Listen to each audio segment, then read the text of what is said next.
everything is not for everybody. I know you've heard that said before. Yes. It is some of the truest shit that anyone has ever said. Everything is not for everybody.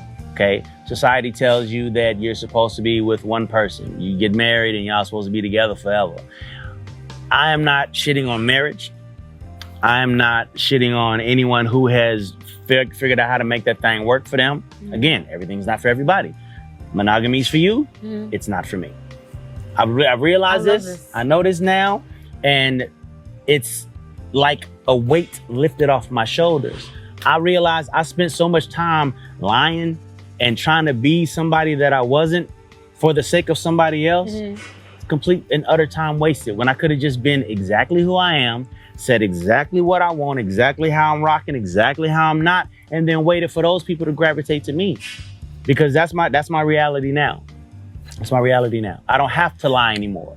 And I'd be damned if I ever go back to that person that needed to lie for the appeasement of somebody else. I'm not that no more. I love this. You know what I take from this is women give men a bad rap.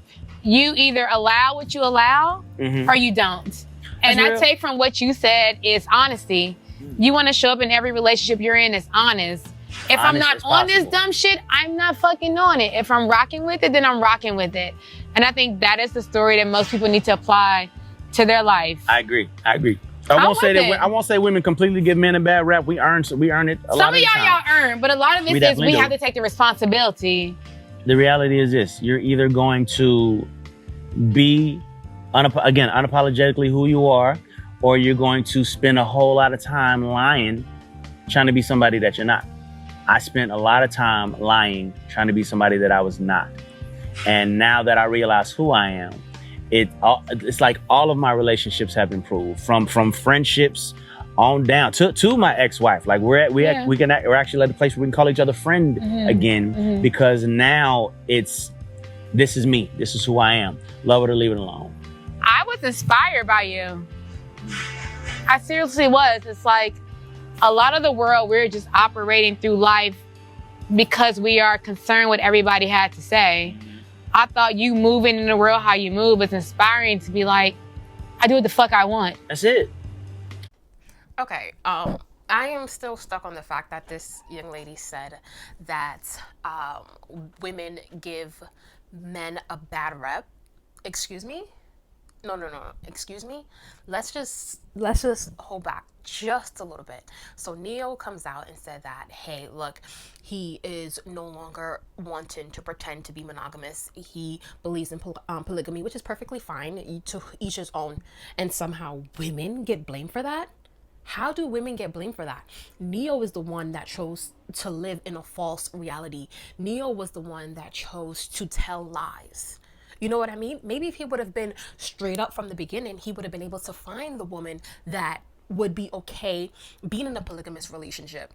But he lied, right? And I think this is what the issue is that we have to have this debate about, right?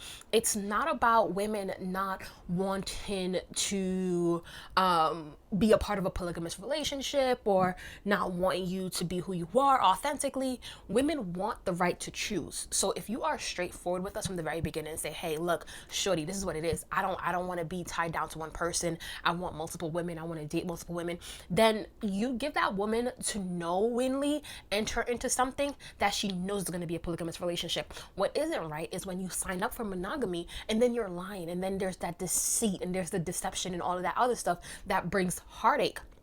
If we know what you were signed up for, then we're able to mold our emotions to what and tailor our expectations to what we will get. Hey, you know what? This man says that he wants multiple women. So now I know that I have to tailor my expectations because he's already told me this, right? And when you see him out late at night, when you see him saying he's going here, there, everywhere else, you know, okay, it's in your forefront. You tailor your emotions, you tailor your expectations. You know what to expect and and how to deal with it and how to come through it. But when you sit there and you lie and you tell, and the thing is, the deception that men tell isn't for the woman. They tell these deceptive things, excuse the noise in the background, but they say these different things so they can get what they want because they think that they can't get what they want outside of lying. So now that Neyo is standing in his truth, let's not blame women. Am I happy that Neyo is standing in his truth? Absolutely. Absolutely, because there are polygamous people who cultures that believe in polygamy all over, right? So now that you stepped into that, live in that. Okay, and don't expect people to just be a part of it, but also don't go around lying, right? So I'm happy for Neyo. I'm happy that he's living authentically as to who he is. He's walking around with what, 3 women at this point, and he loves it. If you like it, I love it. If it works for you, absolutely go on with your bad self. But let's not blame women for Neyo lying.